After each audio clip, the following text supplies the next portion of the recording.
Estamos na Semana dos Namorados, mas o tema que a gente aborda agora é pertinente em qualquer momento.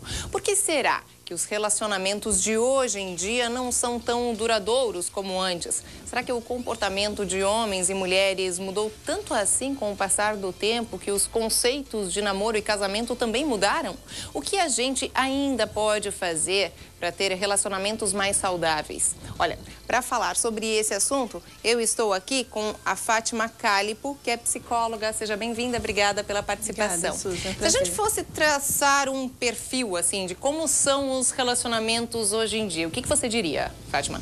Nossa, tá tão mudado, tá tão difícil, porque hoje em dia nós temos não as famílias ideais, mas as famílias possíveis, né? Como assim? Quando se diz possíveis? Tem muito casal que já foi separado uma, duas vezes, que mora com o filho do primeiro casamento, o pai traz o filho do primeiro casamento, a mãe também traz. Então, são os irmãos construídos, né? Então, existem famílias novas, casais novos, casais homossexuais, né? Que hoje em dia é uma coisa que a gente vê mais, estão adotando, estão legalizando a situação. Então, eu diria que o relacionamento hoje em dia, em termos de afeto, não mudou, mas em termos de construção, mudou muito. Aí, assim, as pessoas casam mais, porém, em contrapartida, também separam mais. Por que isso acontece? Eu vim falando desde ontem da chama da paixão. A paixão, aquela paixão do início, que é normal. Você conhece alguém, fica aquela paixão maravilhosa, seu coração acelera, você não vê a hora de estar sempre com a pessoa, de estar com ela. Isso é normal, acontece com todos no início. Depois a coisa vai esfriando um pouquinho. Tem até uma propaganda que está passando agora nos intervalos sobre o Dia dos Namorados, que tem bem a ver, é bem isso que acontece na maioria dos relacionamentos. Mas e aí sim, Fátima, a paixão tem prazo de validade? Tem. Pior é que tem. Dizem, né, diz a lenda, que a paixão pode durar 3 horas, 3 dias, 3 semanas, 3 meses, mas não passa de 3 anos. Não passa de 3 anos, mas quer dizer, 3 anos ela pode durar. É assim, a paixão é o encantamento e a surpresa com o outro. Depois o relacionamento, quando se estabiliza, aí vai ver se vai virar amor, né? Se as pessoas vão desenvolver o afeto para acharem que vale a pena passar por cima de coisinhas chatas do dia a dia, quando não tem mais aquele fogo da paixão. Porque é claro que depois de muito tempo que você está junto com alguém, você não sente mais tremedeira, falta de ar quando vê o outro. E não tem como buscar isso de volta? Tem gente que é viciada nisso e acaba ficando tão viciada nessa adrenalina que fica compulsivamente mudando de relacionamento. Ah, que só quer a paixão. A paixão. Só quer aquele momento da paixão. Não acredita na coisa estável, no momento saudável. Porque eu diria assim, que a paixão é uma espécie de doença, né? Porque você vicia naquela adrenalina, naquela coisa de...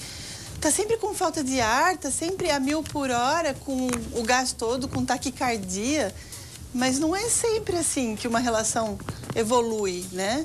A relação evolui para a serenidade. Mas aí como fazer para deixar essa relação estável, para continuar, para não simplesmente estar com a outra pessoa por comodismo, para continuar amando aquela pessoa, para ter vontade de ficar com essa pessoa?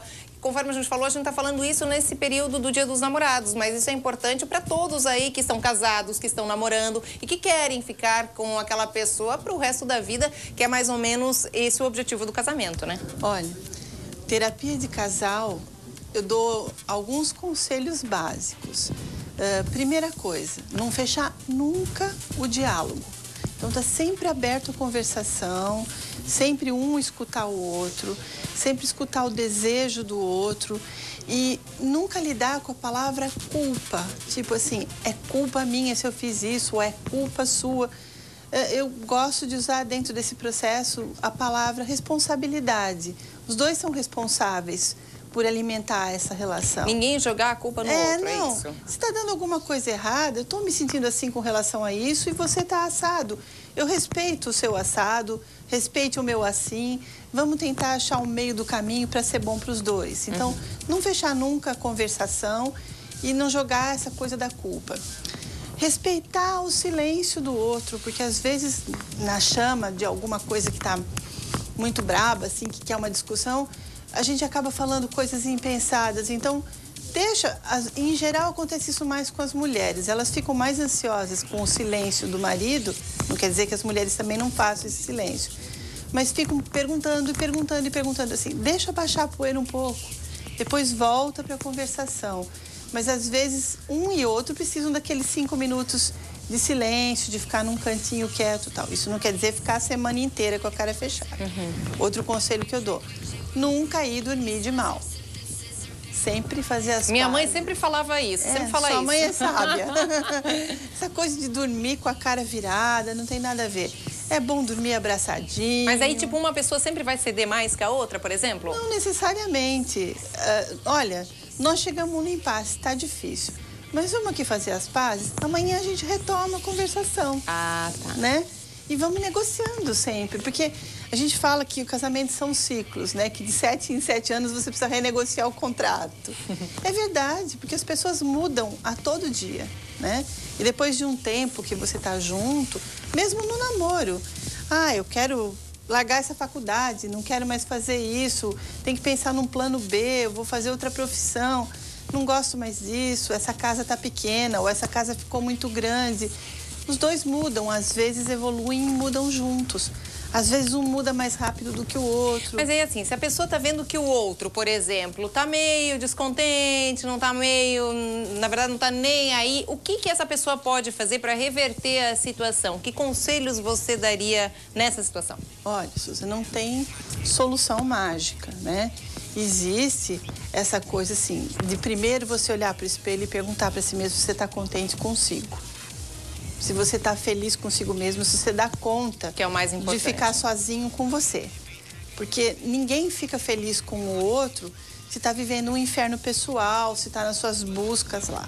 Então, se a coisa está muito pesada, eu aconselho buscar terapia de casal, né?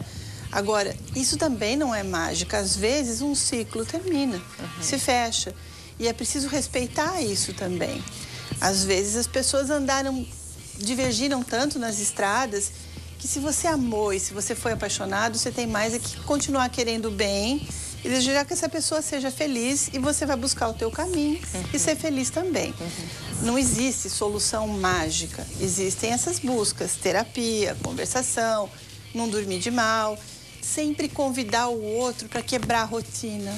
Então, sair uma vez por semana, ir no cinema, dar um passeio a pé, ver vitrine, fazer uma coisa diferente. Porque às vezes os casais ficam irritados de ficar em casa pensando nos problemas. Só na internet, né? Na conta para pagar, tal. Muita gente fala isso, que a internet separa os casais, tal.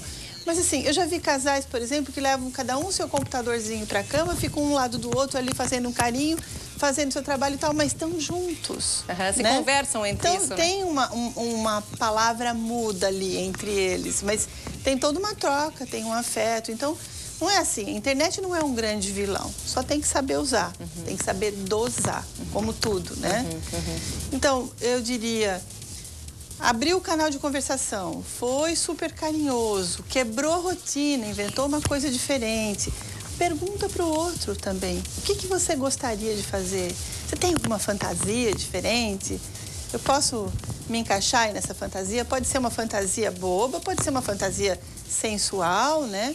Porque nós estamos falando de casais em geral. Eu estou falando desde um casalzinho que está começando o namoro lá na adolescência, aquela coisa pura de pegar na mão, até o casalzinho que já está casado há quase 50 anos. E podem ser 2 velhinhos rabugentos e ranzinza, um implicando com o outro o dia inteiro, ou ser 2 grandes companheiros que vão jogar baralho. Amizade, na verdade, é tudo na vida, né, Fátima?